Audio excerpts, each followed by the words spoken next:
आदाब। कल आपको बताया था कि क्या नून लीग भाग रही है, इसहाक डार के बयान से मैंने एक नतीजा अख्ज़ किया था। आज हमारे एक दोस्त हैं जहांगीर मिनास, वो बड़ी खबर लेकर आए हैं। वो खबर क्या है वो आपको बताएंगे, लेकिन साथ साथ आपको नवाज शरीफ साहब के बारे में दो तीन चीज़ें बताएंगे। 4 हफ्ते के बाद वो अचानक शांगला से निकल कर लाहौर चले गए हैं। मामलात इस्लामाबाद में है, वो इस्लामाबाद में नहीं आए हैं।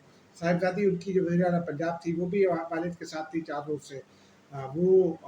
नवाज शरीफ साहब 4 हफ्ते से थे और मरीम साहिबा 4 रोज़ से वहाँ थी। दोनों लाहौर के लिए रवाना हो गए हैं। लेकिन अगली पॉलिसी क्या बन रही है, नून लीग में क्या डिस्कस हो रहा है, इस हवाले से आपसे बात करेंगे। फिर उसके अलावा आपको एक बड़ी इंपॉर्टेंट डेवलपमेंट है कि पाक फौज ने एक बार फिर मुज़ाकरात से इनकार कर दिया। किससे मुज़ाकरात, कहाँ, कब इनकार किया, कैसा हुआ, ये क्या मामला है, इस पर बात करेंगे। और फिर इमरान खान साहब जेल में बड़े मज़ालिम का शिकार हैं, उनकी कुछ मुलाकातों की तफसील आपको बताएंगे। नाज़रीन, अब डायरेक्ट पहले पाक फ़ौज के इनकार के हवाले से बात कर लेते हैं। तहरीक लब्बैक पाकिस्तान जो है, अचानक उसको कई कई महीनों के बाद याद आया कि इसराइल ने गज़ा पर अटैक कर रखा है, और फिर वो एक मुजाहरे के लिए आए और फिर अचानक फैज़ाबाद पर बैठ गए। रावलपिंडी इस्लामाबाद के लाखों लोग इस शदीद गर्मी में, जिनमें ख़ास तौर पर बच्चे शामिल होते हैं, वो बच्चे जो है वो भी परेशान हो रहे हैं। लोगों को दफातर में आने जाने में मुश्किलात का सामना है। टीएलपी की वजह से थी, क्योंकि लोग उनको जूस पहुँचा रहे हैं, खाने पहुँचा रहे हैं। मौलाना साहब जो हैं, वो जो टीएलपी के सरबराह हैं, वो जो बड़े मौलाना साहब थे, वो जो एक मशहूर आम गाजी बक्का करते थे, उनके साहबजादे हैं। वो शाम में आते हैं, एक तकरीर फरमाते हैं, फिर चले जाते हैं। मैंने कुछ लोगों से बात की तो इतना ये मिली कि ये लोग चाहते ये हैं कि माजी की तरह, जैसे एक वक्त में उनके वालिद आए थे और फिर जनरल फैज़ ने उनके साथ मुज़ाकरात किए थे और फिर लोगों को पैसे तकसीम किए थे, तो वो चाहते थे कि इसी तरह की कोई एक जो है ना बाइज़्ज़त वापसी का रास्ता बन जाए। और फिर वो कहते हैं ना कि चूँकि वो पुराना कॉन्ट्रैक्ट एक्सपायर हो गया तो नई नौकरी मिल जाए, शायद ये भी एक मकसद हो। लेकिन मेरी इत्तला के मुताबिक पाक फ़ौज ने चूँकि सियासत में और सियासी मुज़ाकरात में न जाने का फ़ैसला कर रखा है, पहले पीटीआई को इनकार किया था, अब उन्होंने टीएलपी पर भी वादे कर दिया कि उनके साथ पाक फ़ौज कोई मुज़ाकरात नहीं करेगी, उससे मुज़ाकरात करना है तो हुकूमत के साथ करे। उसके नतीजे में ये हुआ कि गुज़िश्ता रात टीएलपी की जानिब से ये इत्तला दी गई, उन्होंने कुछ लोग अपने मुकर्रर किए, गैर अहम से लोग हैं, लेकिन आप लोग भी नहीं जानते, मैं भी नहीं जानता। ताहम वो उस मुज़ाकराती टीम की हुकूमत के कुछ लोगों के साथ बातचीत चल रही है, और इस बात का इम्कानात हैं कि शायद वो उनकी ख्वाहिश जो वो पाक फ़ौज के ज़रिए पूरी करवाना चाहते थे, जैसे माजी में जनरल बाजवा साहब के ज़माने में जनरल फैज़ ने पूरी करके दी थी, तो अब शायद वो हुकूमत उसमें से उसका कुछ हिस्सा जो है वो पूरा कर दे और उसके बाद उनकी बाइज़्ज़त वापसी हो जाए। इस बात के इम्कानात पैदा हो रहे हैं, लेकिन हतमी तौर पर कोई बात इस बारे में नहीं कही जा सकती। अब आते हैं ज़रा नवाज शरीफ साहब की जानिब। नवाज शरीफ साहब 4 हफ्तों से शदीद गर्मी थी, लाहौर में भी, इस्लामाबाद में भी थी, मुल्क भर में थी।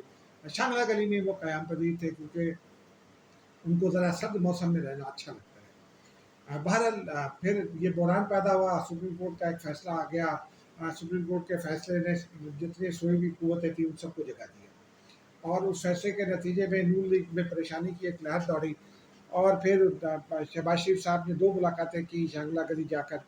मरीम साहिबा तो वहीं थी, तो मरीम साहिबा मुसलसल उनसे मिलती रही, मुशावरत भी करती रही। चूँकि आशूर का मामला था, पंजाब हुकूमत ने और सिंध हुकूमत समेत बाकी तमाम हुकूमतों ने बड़ी अच्छी कारकर्दगी का मुज़ाहरा किया कि ये एक बड़ा इवेंट जो है जिसमें बहुत ख़तरा होता है, उसको बहुत कामयाबी के साथ, खुश उसलूबी के साथ उसको निपटा दिया, और कोई ऐसा वाक़या नहीं हुआ कि जिससे कोई इश्तियाल फैले। ओमान में ज़रूर हुआ, लेकिन ओमान में पाकिस्तानी सफ़ीर की कारकर्दगी बहुत अच्छी रही। आज वो मुतासरा ख़ानदान से भी मिले हैं और उन्होंने शाबाशी दी है उस नौजवान को जिसने अपनी जान का नजराना दे दिया बच्चों को बचाते हुए। बहरहाल इस इन सारी मुशावरतों के बाद नवाज शरीफ साहब ने पहले तो सदर के तौर पर नज़रसानी की दरख्वास्त दायर कर दी सुप्रीम कोर्ट में। उसके बाद जो है वो उन्होंने और भी मुशावरत की, और फिर तारड़ साहब ने अचानक ये ऐलान कर दिया कि इमरान खान पर, कासिम सूरी पर और आरिफ अलवी पर आर्टिकल 6 लगेगा और पीटीआई पर पाबंदी लगेगी। और फिर उन्होंने ये कह दिया था कि उन्होंने ये कहा कि इत्तेहादियों को एतमाद में ले लिया है। इत्तेहादियों को एतमाद में नहीं लिया गया था, वो इत्तेहादी इतलाक़ के मुताबिक सिर्फ ऑन बोर्ड थे, آج بھی پیپلز پارٹی کے لوگوں سے بات ہوئی تو وہ ابھی بھی کنفیوژن کا شکار ہے، کیونکہ پیپلز پارٹی کا جو فارمل ریئیکشن ہے وہ بھی نہیں آیا۔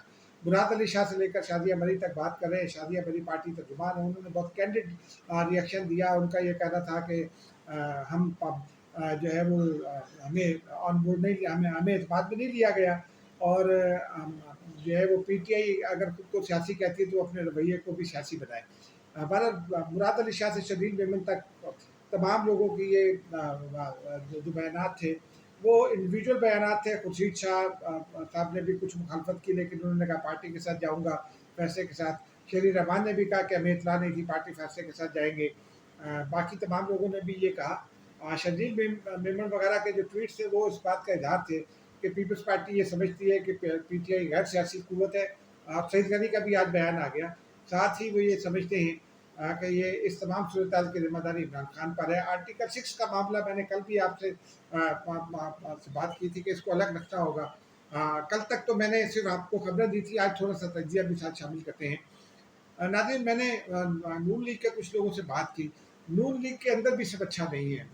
آپ کو پتہ ہے خواجہ سعد رفیع، قابل شیر علی اور سمیت کچھ لوگ جو ہیں وہ جمہوریت پسند ہیں، وہ پابندی کے خلاف ہو گئے ہیں، باتیں کر رہے ہیں بہت ساری۔ لیکن جو عطا تارڑ کا بیان تھا، اس کے بعد اسحاق ڈار صاحب کا یہ بیان آیا کہ اتحادیوں کو اعتماد ملیں گے، لیکن خواجہ آصف نے جو طبلِ جنگ بجایا تھا 2 روز پہلے، اس میں انہوں نے یہ بھی کہا تھا کہ پی ٹی آئی جو ہے وہ ایسی قوت ہے جس کے ساتھ کوئی پاکستان اب اس کے ساتھ نہیں چل سکتا، اس قسم کی انہوں نے بات بھی کی تھی۔ نون لیگ اس بات پر سنجیدہ ہے کہ پی ٹی آئی کو کچھ جو ہے کسی طرح قابو میں کیا جائے، لیکن نون لیگ کو سمجھ میں نہیں آ رہا۔ ابھی یہ فیصلہ چونکہ وفاقی کابینہ کا اجلاس نہیں ہوا، تو یہ فیصلہ ہونا باقی ہے کہ اس کو کیسے کرنا ہے۔ ہو سکتا ہے نون لیگ اس بات سے پیچھے ہٹ جائے، لیکن آرٹیکل 6 جو ہے وہ چونکہ سپریم کورٹ نے ریورٹ بیک کیا تھا اور اس میں سبورشن آف دی کانسٹیٹیوشن کو اسٹیبلش کر دیا گیا تھا، تو ہو سکتا ہے نون لیگ پہلے مرحلے میں عمران خان، عارف علوی اور ان پر جو ہیں قاسم سوری، ان پر یہ لگانے کی کوشش کرے آرٹیکل 6۔ اور وہ سپریم کورٹ نے پارلیمان کو بھیجا تھا، تو یہ پارلیمان کا اختیار ہے، قرارداد کے ذریعے یہ ہو سکتا ہے۔ لیکن ابھی اس پر بھی حتمی طور پر کچھ نہیں کہا جا سکتا، لیکن اس حوالے سے ایک اور بڑی ڈیولپمنٹ ہے۔ نون لیگ کے اندر یہ کھچڑی بھی پک رہی ہے۔ میری کچھ لوگوں سے بات ہوئی، ان کا بھی یہ خیال ہے، کچھ اور سیاسی قوتوں کا بھی یہ خیال ہے کہ جیسے فچ رپورٹ آ گئی ہے گزشتہ روز، انہوں نے جس طرح بہت بلیٹنٹلی یہ کہہ دیا کہ موجودہ حکومت تو 18 مہینے کی مہمان ہے، تو نون لیگ کو اس سے پیدا ہونے والی صورتحال سے کیونکہ پی ٹی آئی دباؤ بڑھائے گی، تو نون لیگ اس صورتحال سے نکلنے کی کوشش کرے گی، اور نون لیگ کے پاس ایک ہی راستہ ہے۔ شہباز شریف صاحب جو ہے وہ بڑا گڈی گڈی کھیلتے ہیں، وہ سب کے لیے قابل قبول ہیں، لیکن شاید اب شہباز شریف صاحب وزارت عظمیٰ پر نہ رہ سکیں۔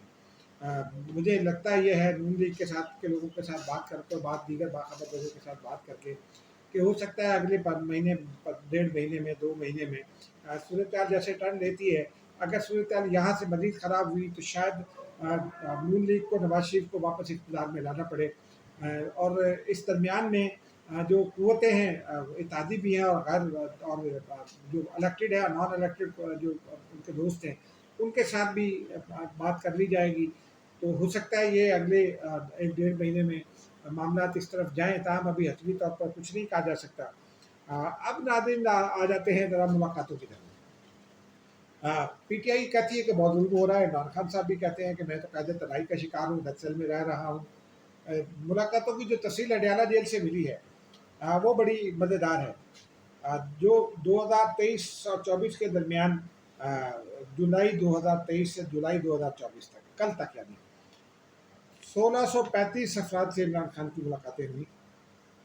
کمرہ عدالت میں 454 ملاقاتیں ہوئیں، جن میں 88 وکلاء شامل ہیں، 223 سیاسی دوست ملے، 119 فیملی ملاقاتیں ہوئیں، اور 14 جو اسپیشل ڈاکٹر ہیں ان کے جن کو عمران خان اچانک کہتے تھے کہ ان کو آ کر مجھے چیک کرنا چاہیے، تو وہ بھی ملے۔ عدالت کے اندر جو